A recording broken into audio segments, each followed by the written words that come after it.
19h, Yarana, bienvenue dans votre journal d'information. L'Assomption rassemble des milliers de pèlerins ce jeudi. Pour la première fois, la statue de la Vierge Marie a été transportée à bord d'une pirogue de Punauia Papeete, puis conduite à l'église de Mariano Tehau par les fidèles. Les catholiques ont célébré à leur manière l'Assomption. L'accord de fin de conflit est signé à Ermoana, mais les avis ne s'accordent toujours pas à Tahiti-Sûreté et à ADT. Les agents de la direction territoriale de la protection de la jeunesse pénalisés par la direction parisienne, elle envisage de supprimer des postes d'éducateurs spécialisés ou de psychologues à la fin du mois. Quel avenir pour les jeunes qu'ils accompagnent? On fait le point avec Liliane Valois, ancienne directrice de la direction territoriale de la protection judiciaire de la jeunesse. Elle passe la main après 4 ans de service en Polynésie. Les championnats du monde de vitesse de Va'a, 20e du nom, sont lancés à Hilo. Avant le début des hostilités, nous découvrirons les conditions d'hébergement des athlètes polynésiens dans ce journal. Et enfin, les épreuves de surf des Jeux Olympiques, c'est aussi un tremplin pour la métamorphose d'une ville. À Te Ahupu'o, passerelle piétonne flambant neuve, fibre optique, marina, un héritage concret pour les habitants. Si nombre d'entre vous ont profité d'une journée fériée, les catholiques, eux, ont célébré la montée au ciel de la Vierge Marie. Près de 3000 personnes ont assisté au pèlerinage marial atypique. La procession de la Vierge a débuté sur l'eau avant que Marie ne soit portée à dos d'homme jusqu'à Mariano Tehau. Une affluence qui souligne la profonde dévotion et l'importance spirituelle de ce voyage religieux. Mélissa Chong, Heidi & Co. La foi se vit aussi sur les flots. Dès 7h30 ce matin, 200 personnes assistent au pèlerinage de la Vierge Marie sur une pirogue à Punauia. Au même moment, la parole évangélique symbolisée par la Bible prend aussi la mer sur la côte Est. Ici, pour fêter l'Assomption en beauté, on a opté pour une organisation millimétrée. C'est 2 pirogues de 6 places, donc qui font 12 personnes en tout. Donc au niveau des bateaux suiveurs, on en a, donc en tout cas pour la côte ouest, on en a 4. Et du coup pour la côte est également 4.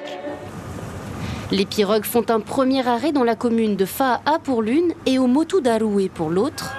Le temps d'une prière et il est déjà l'heure de repartir, direction le parc Paufei où un accueil prodigieux est réservé à la Mère du Christ.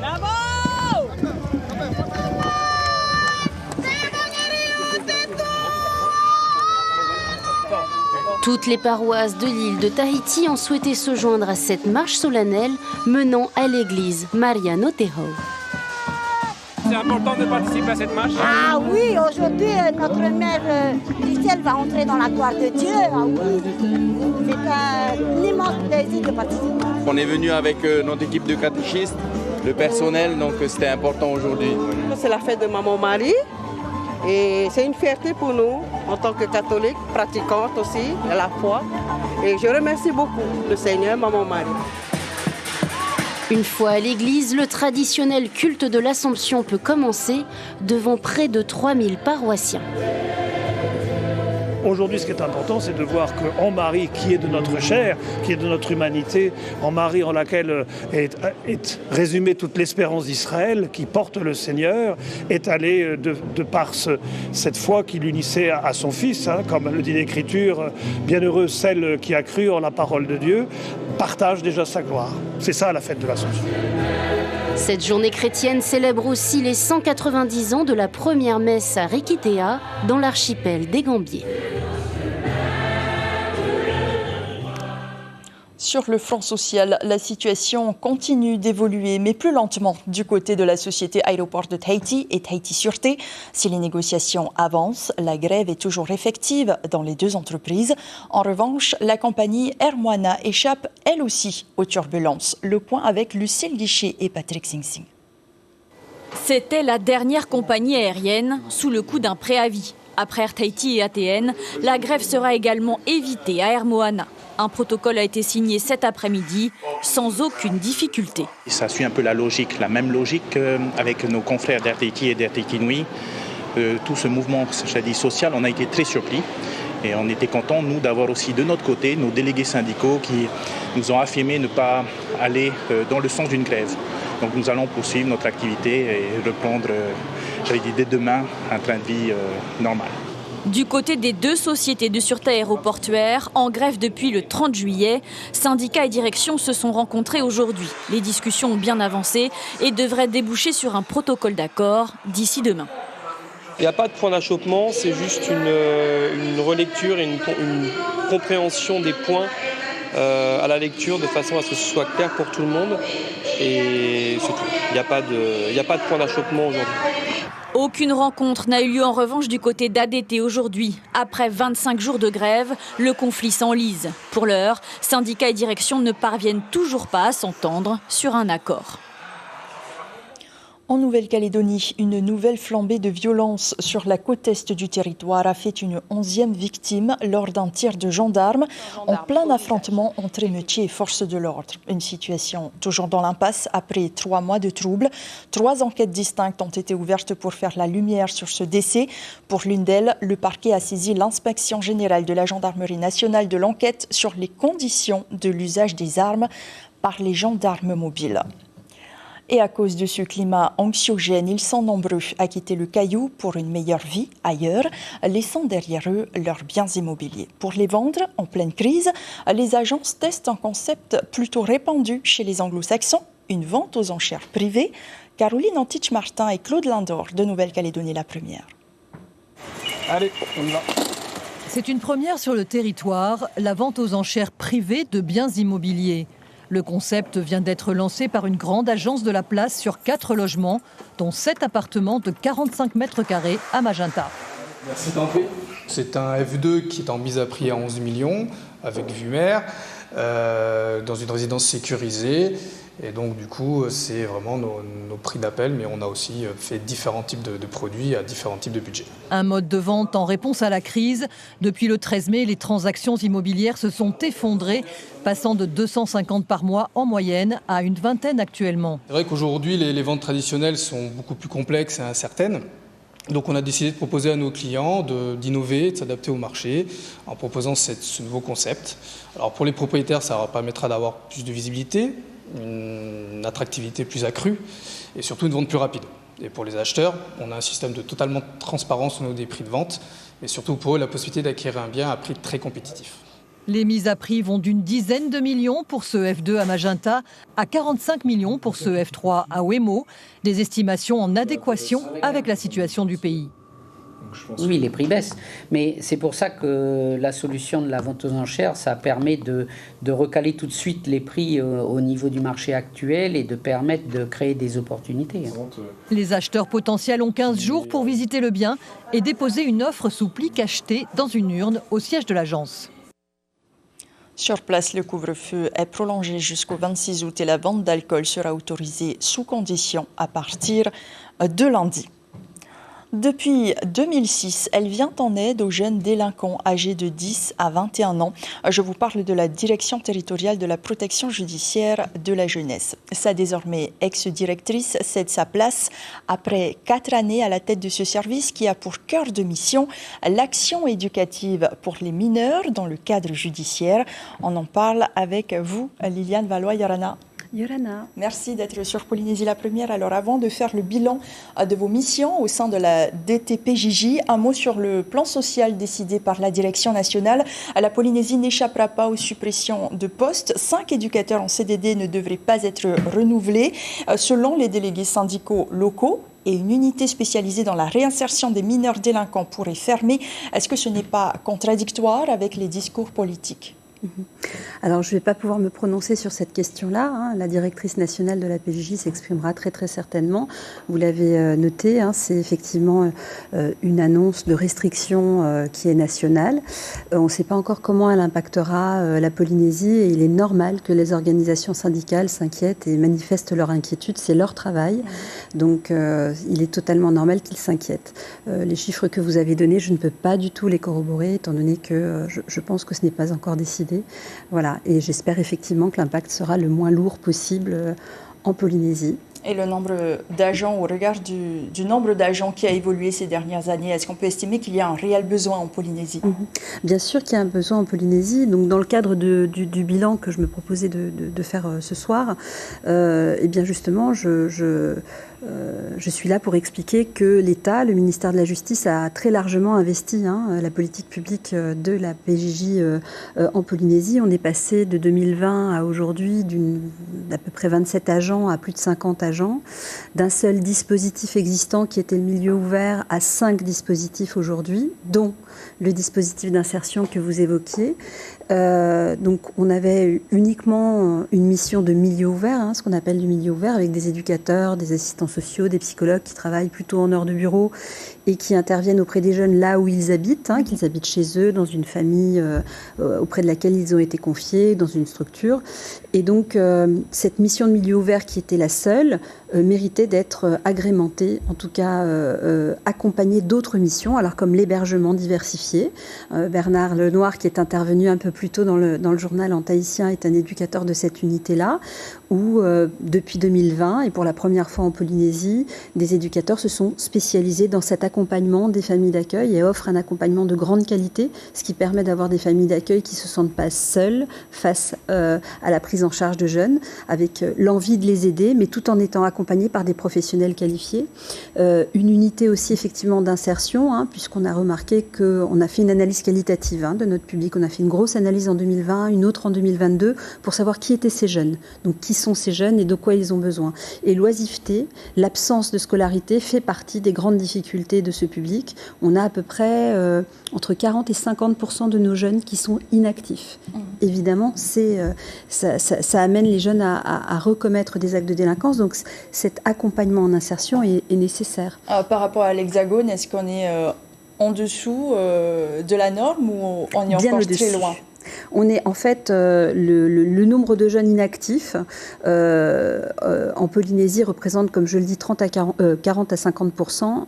En métropole, enfin en tout cas dans l'ensemble du territoire national, c'est plutôt 10-12%. Donc on voit bien que cette problématique-là est une problématique tout à fait singulière et propre au territoire et pour laquelle il fallait effectivement mettre en place des réponses. Et vous qui avez passé 4 ans à la tête de ce service, selon vous aujourd'hui, qu'est-ce qu'il reste à faire pour faire baisser ces chiffres et aussi ceux de la délinquance en Polynésie? Alors les chiffres de la délinquance, ceux qui sont publiés, ceux qui sont connus, ne reflètent pas forcément la réalité de ce que vivent les individus. C'est ce qu'on a vu aussi en travaillant avec les Tavana, parce que le dépôt de plainte n'est pas aisé en Polynésie, et que le dépôt de plainte, c'est ce qui va déclencher en fait les missions de la PJJ. Donc on a fait un gros travail de communication sur ces 4 années, qui nous a permis de remonter effectivement notre activité, ce qui ne veut pas dire qu'il y a eu une augmentation de la délinquance. Et qu'est-ce qu'il faut faire? Il faut effectivement répondre aux différentes problématiques. Les problématiques principales de ce public, évidemment, c'est les violences qu'ils commettent, mais les violences qu'ils subissent aussi. Puisqu'on a 80% des jeunes que nous suivons qui ont un parcours de vie marqué soit par de la maltraitance, soit par de la négligence, soit par un traumatisme vécu. Et c'est ce qui peut expliquer, non pas justifier l'acte, mais qui peut l'expliquer. Et justement, l'émission de la PJJ, c'est précisément ça. C'est de comprendre ce qui se passe, de comprendre là où se trouve le nœud du problème pour agir dessus. Parce qu'il ne suffit pas de punir un jeune pour ne pas qu'il recommence. Il faut toucher du doigt ce qui s'est passé dans son parcours et l'accompagner pour ne pas qu'il recommence. C'est l'objectif premier de la justice des mineurs. Et donc tout ce qui s'est passé sur ces 4 années, ce développement, le triplement du budget, le fait effectivement qu'on développe des missions dans les archipels systématiques, qu'on ait aussi une intervention systématique en détention, 6 jours sur 7, ce n'était pas le cas. Donc tout ça vient concourir justement à une meilleure offre de prise en charge pour ce public. Merci beaucoup Liliane Valois pour ce bilan très exhaustif. Je rappelle que vous êtes désormais l'ancienne directrice de la direction territoriale de la protection judiciaire de la jeunesse. Allez-y, très rapidement. Oui, mon successeur arrive au 1er octobre. Elle s'appelle Delphine Lu et c'est une professionnelle expérimentée qui arrive donc au 1er octobre. Merci beaucoup pour cette information. Et les internes du lycée Diadème intègrent leur dortoir aujourd'hui dans des conditions optimales. Les sanitaires de l'internat sont entièrement rénovés et les étudiants bénéficient désormais d'une buanderie. Avant la grande rentrée prévue demain, derniers instants de récréation au sein de l'établissement. Volleyball, football, atelier de chant ou sortie au parc. Plusieurs activités ont été programmées pour les divertir. Aujourd'hui, ils étaient une trentaine, mais le lycée peut accueillir plus de 300 lycéens. Les détails avec Pascal Charlery au micro de Théophane Territoire. À l'année, nous avons une capacité d'accueil de 360 places sur 8 dortoirs, 4 dortoirs filles et 4 dortoirs garçons. On est en train de finaliser les inscriptions puisqu'on a encore quelques familles qui ne sont pas arrivées sur Tahiti. Les déplacements maritimes vont se faire encore jusqu'à la fin de la semaine et par avion également. Donc nos chiffres montrent qu'on sera complet sur la partie internat. Simplicité et convivialité lors de la cérémonie d'ouverture des 20e championnats du monde de vitesse de Va'a à Hawaï. Les 2865 compétiteurs ont défilé sous les couleurs de leur drapeau entre quelques spectacles de hula. Cette année, la catégorie des vétérans est celle qui compte le plus de participants avec plus de 500 rameurs inscrits. La jante féminine se démarque également. Les femmes sont plus nombreuses que les hommes avec 1525 rameuses contre 1309 hommes. La Polynésie est la 7e plus grande délégation avec 235 athlètes. Ce déplacement a nécessité de longs mois de préparation et d'investissement afin de vivre ces championnats dans de bonnes conditions et notamment de logement. Le reportage de Yohan Buit et Heyar Ituihani.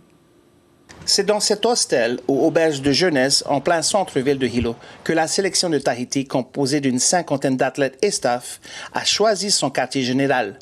Le regroupement des athlètes dans un seul lieu à proximité de l'un et de l'autre devrait favoriser une ambiance d'équipe qui apporterait une meilleure cohésion entre rameurs. Jusqu'à présent, tout se passe bien. Bon, nous n'avons pas eu de problème entre l'avion et l'arrivée, puisque dans l'avion, il faisait quand même très très froid. Donc apparemment, ils se sont bien couverts et aujourd'hui, là, avec cette température ambiante comme celle de Papeete, donc tout se passe bien. Les clubs, quant à eux, ont opté pour une solution d'hébergement qui apportera confort et tranquillité. C'est le cas pour les clubs de Raiatea et Mataya. Logé à proximité du site de compétition, le dortoir d'une petite université japonaise est le logement idéal pour le club du district de Va'a de Raiatea. Je pense que c'est un des points importants à ne pas négliger dans une compétition de ce type, parce qu'il faut qu'ils prennent le temps après de décompresser, d'être bien, pour pouvoir justement après avoir les meilleures conditions pour pouvoir faire ce qu'il a à faire, et sur lesquels on compte. Donc ils dorment bien. Le club de Papara, Toa'ahine, quant à lui, a pris l'option d'une grande salle qui sert de dortoir aménagée avec des matelas. C'est une église qui reçoit le groupe d'une vingtaine d'athlètes et staff. Nous avons attendu pour trouver ce logement. Par la grâce de Dieu, nous sommes bien situés en ville et pas loin du site de compétition. Nous avons un super cuisinier de Raiatea qui nous prépare de bons repas le matin, à midi des casse-croûtes et le soir c'est le festin. Pour toutes les familles de Tahiti et de Papara, ne vous inquiétez pas pour vos enfants. Ils sont dans de bonnes mains. D'autres clubs ont choisi des hébergements chez l'habitant, une belle immersion dans le quotidien hawaïen. Mais l'important reste que l'athlète soit performant lors du jour J. À chaque organisation de choisir sa méthode, l'objectif reste toujours le bien-être de l'athlète pour une meilleure performance. Retour à Tahiti, les Jeux Olympiques à Teahupo'o ont presque métamorphosé le bout de la route. Nombreux sont les chantiers à avoir été lancés pour accueillir les visiteurs et qui ont bénéficié des Jeux Olympiques comme un accélérateur inédit, à l'image de la marina, la tour des juges, la passerelle et le domaine rose qui devrait accueillir prochainement un skatepark, peut-être. Nicolas Suir et Hubert Liao. La nouvelle passerelle pour aller plus loin que le PK0 est l'une des traces les plus visibles des Jeux Olympiques. Le site est bien plus beau et plus accueillant avec les aménagements réalisés et sa passerelle plus sûre. Voilà 5 ans que la municipalité essayait de changer cette dernière. Les habitants et les touristes sont ravis aujourd'hui. Trop beau, ça change. Mais il faut aussi changer tout. Avec ce qu'il y a eu avec le cyclone là et tout, je trouve que c'est vraiment magnifique. C'est là, c'est une fois par an. On est par ici. Comme on est carrément dans la ville. Et là, on vient juste de revenir encore. Est-ce que ça vous donne envie de revenir encore plus? Oui, plus. Mais pour les résidents, l'un des plus beaux héritages est probablement la marina de Te Ahupo'o. Ici, il y a quelques mois, les bornes d'eau et d'électricité étaient tout abîmées et hors d'usage. Les pontons en bois tous pourris et impraticables. Désormais, tout est neuf. Tout le monde veut avoir sa place sur ces quais.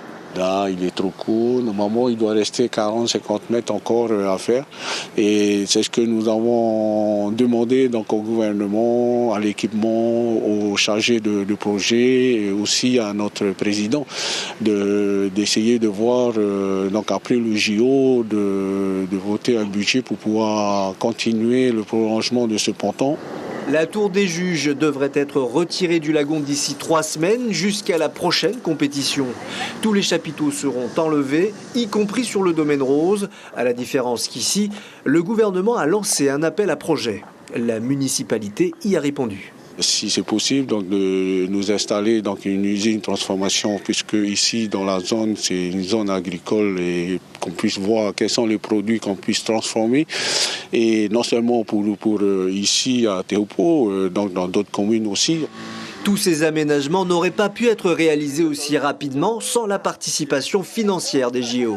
Le maire est bien conscient d'avoir eu la chance de bénéficier de fonds inespérés. Il souhaite néanmoins réaliser d'autres travaux d'aménagement et d'embellissement. Et sachez que vous pourrez vous rendre à l'aéroport ce soir pour accueillir le médaillé olympique de surf. Kaoli Vast sera de retour au pays à partir de 22h.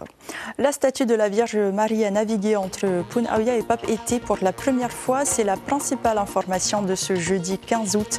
Près de 3000 fidèles ont assisté à ce pèlerinage marial de l'Assomption, affluence qui souligne la profonde dévotion et l'importance spirituelle de ce voyage religieux pour les catholiques. Sur vos écrans ce soir, une fiction d'abord et puis un documentaire. Paris en chanson passe en revue les mélodies célébrant la capitale française à travers les années. Vous retrouverez Cybèle Plichard ce week-end. Bon début de week-end à vous. Prenez soin de vous et à lundi avec plaisir ces images du pèlerinage marial pour refermer ce journal.